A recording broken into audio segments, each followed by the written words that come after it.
नमस्कार, आपका स्वागत है जज हिंदी में। मैं हूं आपके साथ राशि और अब वक्त हो चला है कुछ अच्छी खबरों का। तो आइए बढ़ते हैं आज की पहली गुड न्यूज की ओर। देश के विभिन्न गिरजाघरों में मध्य रात्रि ईस्टर प्रार्थना आयोजित की गई। लोग ईस्टर के पवित्र अवसर पर सजे हुए गिरजाघरों में एकत्र हुए और प्रार्थना की। ईस्टर यीशु मसीह के शानदार पुनरुत्थान की स्मृति में मनाया जाता है। ईस्टर की रात कोची में सिरो मालाबार चर्च के मुख्यालय माउंट सेंट थॉमस में विभिन्न लोग इकट्ठे हुए। सिरो मालाबार चर्च के प्रमुख आर्क बिशप एलन चेरी आधी रात के सामूहिक प्रार्थना का नेतृत्व करते रहे। मास को संबोधित करते हुए एलन चेरी ने कहा कि मसीहा मानव जाति के लिए उठे। मसीहा का पुनरुत्थान मानव जाति की विजय है।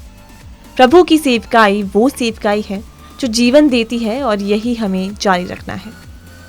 शांति और सद्भाव के लिए प्रार्थना करते हुए एलन चेरी ने कहा कि मसीहा के साथ उपहार आता है। ईसाइयों को महिमा के बारे में सोचना चाहिए। हमें उद्देश्य और जीवन की संस्कृति को विकसित करने में सक्षम होना चाहिए। चर्च में, परिवार में, दुनिया में शांति हो। दिल्ली के सेक्रेड हार्ट कैथेड्रल में भी गिरजाघर को रोशनी से सजाया गया था, जिससे ऐसा आभास हो रहा था मानो पूरी पवित्र संरचना नारंगी और लाल रंग से जगमगा रही हो। भक्तों ने मोमबत्तियां जलाई और प्रार्थना की। आंध्र प्रदेश के विजयवाड़ा के एक चर्च में भी समारोह आयोजित किया गया। यहां भक्तों को चर्च के अंदर मोमबत्ती की रोशनी में और प्रार्थना करते देखा जा सकता था। Documentary short film the elephant whisperers ने कुछ समय पहले ऑस्कर 2023 में अवार्ड जीतकर देश का नाम रोशन कर दिया था। इस बड़ी जीत के बाद प्रधानमंत्री नरेंद्र मोदी ने गुनीत मोंगा और कार्तिकी गोंसाल्विस को बधाई भी दी थी। अब पीएम मोदी ने द एलिफेंट विस्परर्स के मुख्य कलाकारों से मुलाकात की। प्रधानमंत्री नरेंद्र मोदी के ट्विटर हैंडल पर दंपति बोमन और बेली के साथ मुलाकात की कुछ फोटोज पोस्ट की गई हैं, जो इंटरनेट पर तेजी से वायरल हो रही हैं। 9 अप्रैल को प्रधानमंत्री ने थेपाकडू हाथी शिविर का दौरा किया और इस दौरान उन्होंने द एलिफेंट विस्परर्स में नजर आए दंपति बोमन और बेली से मुलाकात की और उनका हाल चाल जाना। इसके अलावा द एलिफेंट विस्परर में दिखे हाथी के बच्चे रघु के साथ पीएम ने फोटोज खिंचवाई। प्रधानमंत्री ने ट्विटर पर इस मुलाकात को खुशी वाला पल बताया है। सोशल मीडिया पर इन फोटोज को जमकर लाइक और शेयर किया जा रहा है। मालूम हो कि ऑस्कर 2023 में द एलिफेंट विस्परर्स ने बेस्ट डॉक्यूमेंट्री शॉर्ट फिल्म का खिताब अपने नाम किया है। इस फिल्म की कहानी एक कपल के इर्द गिर्द घूमती है जो हाथी के अनाथ बच्चे को परिवार की तरह पालते हैं। इसका डायरेक्शन कार्तिकी गोंसाल्विस ने किया है। वहीं गुनीत मोंगा फिल्म की प्रोड्यूसर हैं। इस फिल्म को ओटीटी प्लेटफॉर्म नेटफ्लिक्स पर देखा जा सकता है। युवा भारतीय शटलर प्रियांशु राजावत ने ऑलियंस मास्टर का खिताब अपने नाम कर लिया है। 21 साल के इस खिलाड़ी ने संघर्षपूर्ण फाइनल मुकाबले में डेनमार्क के मैग्नस जोहानसन को हरा दिया। इस युवा स्टार ने पहला सुपर 300 सीरीज टाइटल जीता है। प्रियांशु इस साल का पहला फाइनल खेल रहे थे। वो पिछले थॉमस कप जीतने वाली भारतीय टीम का हिस्सा थे। तब भारतीय टीम ने 73 साल के इतिहास में पहली बार खिताब जीता था। 68 मिनट तक चले फाइनल मुकाबले का पहला गेम राजावत ने 21-15 के अंदर जीता।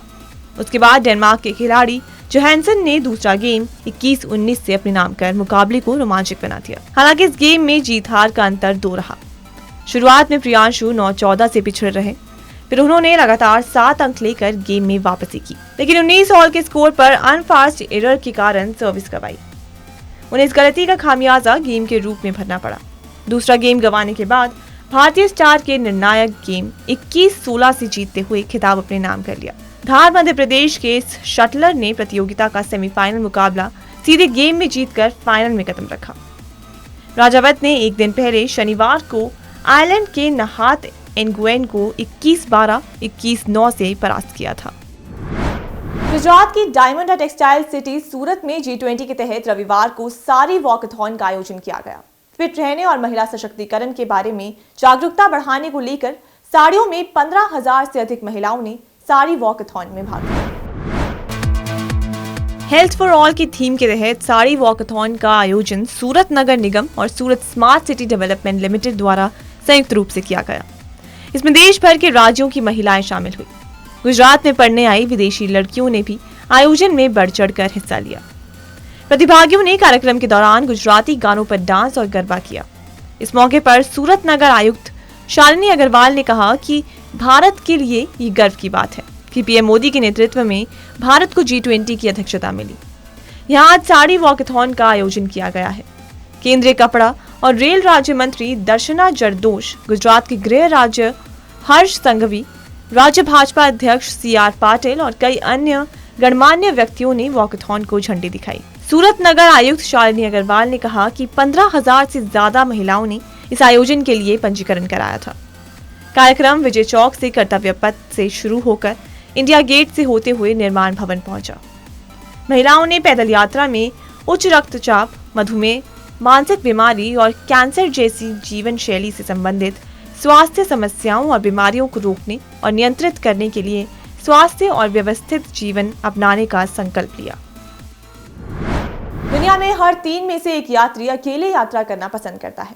65 या अधिक उम्र की महिलाएं इस रुझान को आगे ले जा रही हैं। 2019 में अकेले यात्रा करने वालों में 4% बुजुर्ग महिलाएं थी। यह आंकड़ा 2022 में बढ़कर 18% हो गया। एक रिपोर्ट के मुताबिक अकेले महिलाओं के लिए सबसे सुरक्षित 5 देशों में दूसरे नंबर पर रवांडा है। आपको बता दें कि यहाँ संसद में भी 55% महिलाएं हैं। एक रिसर्च में जॉर्जटाउन यूनिवर्सिटी के women's peace and security index, world economic forum की ग्लोबल जेंडर गैप रिपोर्ट और पीस ग्लोबल पीस इंडेक्स के आधार पर अकेली महिलाओं के लिए सबसे सुरक्षित 5 देशों की चुनाव की गई है। इसमें दूसरे नंबर पर रवांडा है। यहाँ संसद में 55% महिलाएं हैं। संसद में जेंडर समानता को लेकर दुनिया में रवांडा पहले नंबर पर है। महिला यात्रियों का अनुभव है कि यहाँ पूरे समय सुरक्षा तैनाती रहती है। शुरू में ये डराता है, लेकिन बाद में इनका दोस्ताना व्यवहार सुरक्षा का एहसास देता है। WPS इंडेक्स में स्लोवेनिया शीर्ष पर है और 85% महिलाएं यहाँ यात्रा में सुरक्षित महसूस करती हैं। महिलाएं रात में भी यहाँ फोटोज खिंचवाती हैं और निडर घूमती हैं। भाषा की दृष्टि से कोई दिक्कत नहीं है। पब्लिक ट्रांसपोर्ट भरोसेमंद है। जंगल में सैर करते हुए भी इमरजेंसी में शहर नजदीक होते हैं। कम्युनिटी सेफ्टी के मामले में 15 साल या उससे ज्यादा की महिलाओं ने रिसर्च में बताया कि रात में भी शहर सुरक्षित महसूस होता है। माई ट्रिप इंडेक्स में दुबई को अकेली महिला पर्यटकों के लिए सबसे सुरक्षित शहरों में से एक पाया गया। पर्यटक सैंडी का कहना है कि महिलाएं डेजर्ट सफारी का भी आनंद ले सकती हैं। देश भर के सिख धर्म स्थलों के दर्शन कराने के लिए गुरु कृपा यात्रा ट्रेन रवाना हो गई है। ट्रेन सोमवार सुबह अमृतसर रेलवे स्टेशन से रवाना हुई, जो करीब 7 दिन का सफर करेगी और 5100 किलोमीटर की दूरी तय करेगी। इस ट्रेन को लेकर सिख यात्रियों में काफी उत्साह देखने को मिला। रेलवे द्वारा भारत गौरव डीलक्स टूरिस्ट ट्रेन के पहले ट्रिप में सिख श्रद्धालु श्री हजूर साहिब, श्री गुरु नानक झीरा साहिब और श्री हरमिंदर जी साहिब के दर्शन करेंगे। भारत गौरव डीलक्स ट्रेन AC और सभी सुख सुविधाओं से सुसज्जित है। इस अवसर पर अपर मंडल रेल प्रबंधक BP सिंह, वरिष्ठ मंडल वाणिज्यिक प्रबंधक शुभम कुमार, वरिष्ठ जनसंपर्क अधिकारी राजेश खरे, मीडिया सलाहकार RK राणा एवं फिरोजपुर मंडल और IRCTC के अधिकारी उपस्थित थे। भारतीय रेलवे के प्रोजेक्ट देखो अपना देश के तहत देश में घरेलू पर्यटन को प्रोत्साहित करने के लिए विभिन्न तीर्थ स्थलों और टूरिस्ट सर्किटों के लिए अनेक भारत गौरव पर्यटक रेलगाड़ियां चलाई जा रही हैं। इसके तहत भारत गौरव पर्यटन ट्रेन रवाना हुई। हरियाणा के झज्जर जिले का एक गांव झांसवा पिछले कुछ दिनों से चर्चा में आ गया है। वजह है 13 साल का किशोर कार्तिक और उसका इनोवेशन। कार्तिक ने एक ऐसा ऑडियो विजुअल अखबार बनाया है जिस पर न्यूज क्लिक करते ही एंकर उसको पढ़ने लगता है। ये इनोवेशन अनूठा है। उसने इसका पेटेंट भी रजिस्टर करवा लिया है। 25 अप्रैल को वो इस अखबार का लोकार्पण मां के हाथों ही करवाने जा रहा है। पेपर का नाम श्री कुंज रखा गया है। 9वीं क्लास में पढ़ने वाला कार्तिक बताता है कि इस अखबार की प्रेरणा उसे मां से मिली, जिन्हें अखबार की खबरें अच्छी लगती हैं पर वो पढ़ना नहीं जानती, इसलिए असुविधा होती है। मां की परेशानी को समझते हुए उसने AI से जोड़कर अखबार पर काम करना शुरू कर दिया। फिलहाल वो हफ्ते भर की जानकारी वाली और रोचक खबरों से वीकली अखबार बनाएगा। कार्तिक ने कहा कि इस टेक्नोलॉजी से वो किसी भी ई-पेपर को AI से जोड़कर ऑडियो विजुअल बना सकता है, और फिलहाल वो अपने अखबार श्री कुंज पर ही फोकस करना चाहता है। कार्तिक के मुताबिक इस इनोवेशन का फायदा बुजुर्ग और बिना पढ़े लिखे लोगों के अलावा दृष्टिहीनों को भी मिलेगा। बीते 3 माह से कार्तिक इस इनोवेशन पर काम कर रहा था। पिता अजीत सिंह 10वीं पास हैं और खेती करते हैं। वो पूरे समय कार्तिक का हौसला बढ़ाते रहे। पिता बताते हैं कि बेटा अन्य बच्चों की तरह खेलों के सामान, चॉकलेट, आइसक्रीम और घूमने की जिद करने की बजाय मोबाइल रिचार्ज और नेट की मांग करता है। गुड न्यूज में आज के लिए सिर्फ इतना ही। फिर लौटूंगी कुछ अच्छी खबरों के साथ। तब तक के लिए मुझे दीजिए इजाजत और देखते रहिए जस हिंदी।